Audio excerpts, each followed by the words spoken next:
Hey, good morning, everybody out there in Wildcat Nation. We're having a little bit of technical difficulties this morning, and we've got a guest, so that's even more embarrassing. So I will do my best to make this happen for you, and hopefully everybody will be able to hear what's going on today. Guest today, Ben Hunt. Oh, wait, let me see here. I think I've got my co-host coming in. Yeah, there's Keaton. We'll have him join the show here. Thanks, Keaton. Thanks for being here today. Appreciate that. Ben, got you on the phone. How you doing today? I'm doing good. Good morning, everybody. Awesome. Thanks for being here with us. Like I said, I hope everybody can hear you just fine. I'm working on it.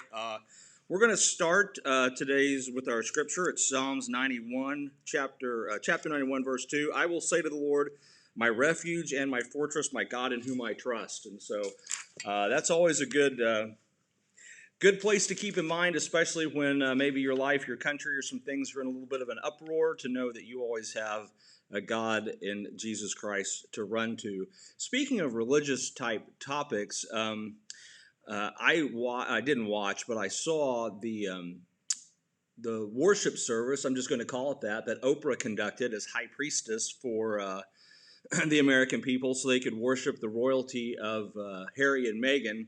And I think we need to recognize the things that happen in our society from that perspective. Every worldview, everyone is religious, and everyone looks for something to worship. And when our country abandons our traditional underpinnings, or you're looking for other religions, or people claim they're not religious or they're just secular, they find something to worship. And in our culture, that tends to be celebrity.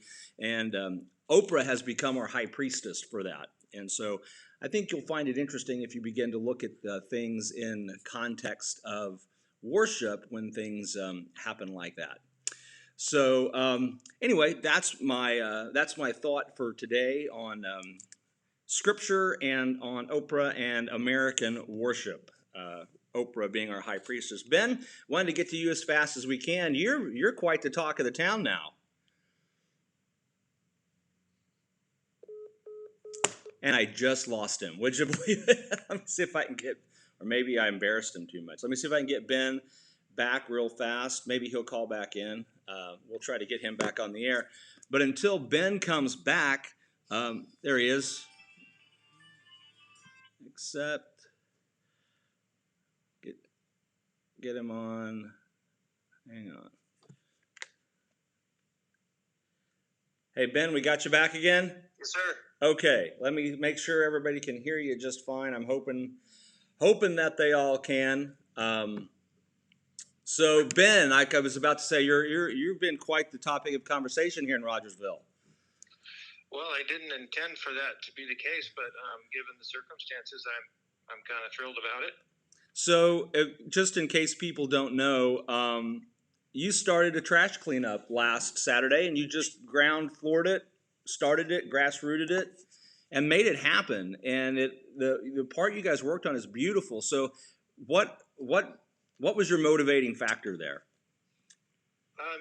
To be quite honest, just like most everybody else, I was driving down Highway 60, and every time I drive by, it's worse and worse.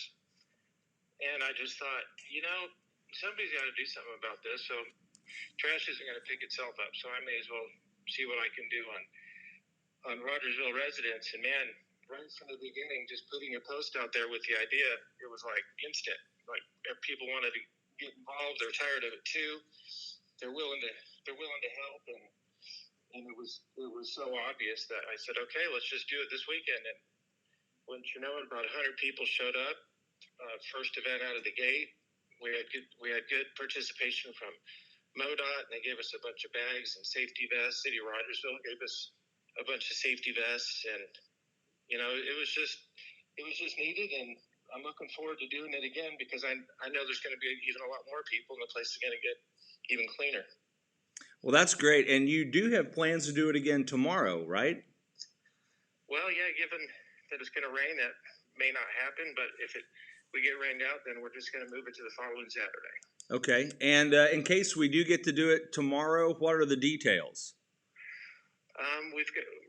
We have a sponsor of all things. I didn't even look for a sponsor, but Post Game Pizza, they really wanted to get involved, so we're going to meet in front of their store there in Rogersville, at 9 o'clock. We'll have a tent. We'll be handing out bags and vests and pickers, and post game pizza is pretty awesome. They're gonna offer up a medium pizza to anybody who comes and helps. That's awesome. It's always great to have sponsors and whatever gets it done. Now, you guys got a lot of right around Rogersville done. I think, did you get all the way up to 125?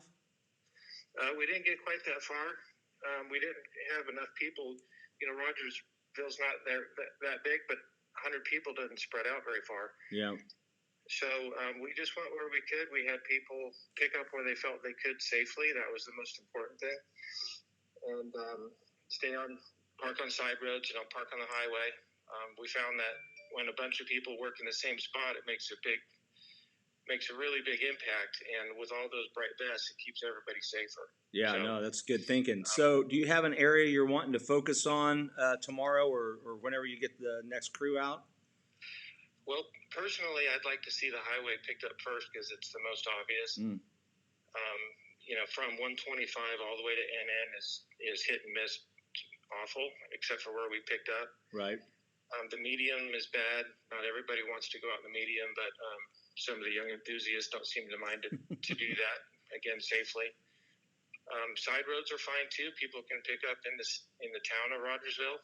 It doesn't have to be on the highway. It could be their own front yard. It's just wherever there's trash and you can get it, and just pick it up. Okay, well, that sounds great. Now, your rain plans, if it doesn't happen tomorrow, what's the backup plan? The following Saturday, again, in front of Post Game Pizza at 9 a.m. And people they don't have to show up at 9. They can come at 10 or 11. I think the way we're setting it up this weekend, people can be more flexible with their timing. Because we do have a sponsor with a storefront, and if somebody wanted to come in and get some bags, then that would be great. Well, that's awesome. Anything else you want to make sure people know about the trash pickup, either what happened or that led to it, or just any other thoughts you might have? Well, yeah, one other thing, and I think this is why it worked so well, is we didn't put pressure on people to show up and donate their entire day. We actually called it the K-ROG 60-minute trash team. Just give us 60 minutes, fill up one bag of trash, and that's all we asked. And people showed up, I think, for that reason, that it was simple. It gets them part of the community, but it certainly pumped a lot of pride around Rogersville. You see that all over Facebook talking about it. But then we had people come back for 3, 4, 5 bags. If they wanted to keep going, keep going. Yeah. And we just appreciate everybody coming. And if we could get twice as many people this weekend or the following, whichever it may be, Rogersville's going to be cleaned up pretty quick. It sure is. Ben, we can't thank you enough for everything you've done. I think you feel the love from the community. I certainly hope that you do. And K-ROG 60-minute trash team. That's great. So post-game pizza, if it's not raining, and will you post something about your plans on Facebook? Yeah, I will. I think I'm going to put together a separate group for it to make it easier for people to find out what's going on. Great idea. One last thing, shout out to Post Game. Whether or not the event happens, their willingness to participate, I think should just inject more people just to walk in their door and buy some pizza. Yep. Nope. Great idea. Thanks to Post Game Pizza for making that happen. Ben, if you got time, hang around. Let me know your thoughts on these baseball rules, okay? Sounds good. All right, so folks, the news that hit today, actually my wife brought this to my attention. She read it to me as I was leaving the door, and I thought about it all the way here, and I said, we got to talk about this. So Major League Baseball, they've already ruined the sport with the designated hitter, but they're making it worse because, I don't know, in some ways. There's some proposed rules changes. Some of them are probably good. Some of them are real head scratchers, and some of them I just don't know about. But here's some proposed rule changes that are being test-driven, so to speak, in the minor leagues. So all AAA leagues will have slightly larger bases with less slippery surfaces. Now that's just a safety issue. They're trying to cut down on collisions and just player safety. So that's good. That's a good move. A requirement that all 4 infielders have their cleats within the outer boundary of the infield dirt when the pitch is delivered. So that's preventing infielders from playing short field or something like that. I don't know. I don't know why we do that, but I guess it's an issue. Now this one This one, I don't get this one at all. A requirement. This is in high A. The infielders is all double A, so that's going to be in Springfield with the infield dirt, fielders with the infield dirt. But in all high A, which that's before they get to Springfield, a requirement that pitchers must step off the rubber to attempt a pickoff. Now, rarely do you see a pickoff attempt successful anyway. This is going to make it impossible for a pitcher to ever pick off a runner at first. So I don't know. I mean, and it's going to make the runners are going to be able to get bigger leads. You combine that with the next one, which is going to be all in low A, which is before they get to high A, before they get to double A. A limit of 2 pickoff attempts per plate appearance.